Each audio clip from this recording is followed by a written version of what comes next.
Този прекрасен боен самолет е символ на стратегическото партньорство, което имаме с Съединените щати.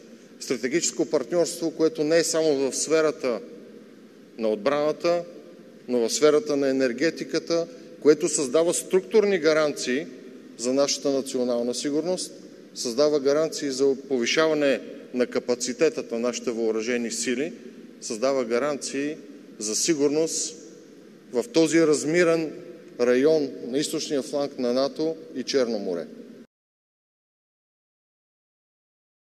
Днеска празнуваме самолет с боен номер 301, но отбелязваме началото на ясната, непоколебима и неотменима идеологическа модернизация на българската армия.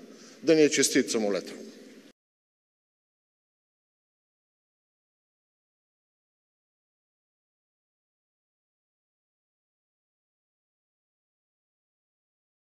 Днес е изключителен ден за българските военновъздушни сили. С идването на F-16 отбелязваме началото на процеса на тяхното технологично превъоръжаване. Това ще повиши оперативната съвместимост на въоръжените сили, което ще позволи по-ефективно изпълнение на задачите им в рамките на колективната отбрана на НАТО и общата политика за сигурност и отбрана на Европейския съюз.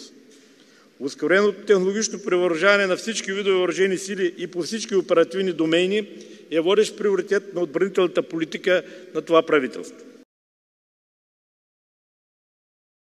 The stronger you are, the stronger NATO is. With your F-16 program, Bulgaria will be a stronger, more lethal, more capable ally that is ready to take on more responsibility for its own security. This does not mean the United States is stepping back. It means Bulgaria is stepping up. The F-16 Fighting Falcon is an iconic, prolific fighter aircraft with a proven legacy. It has dominated the skies around the world for decades.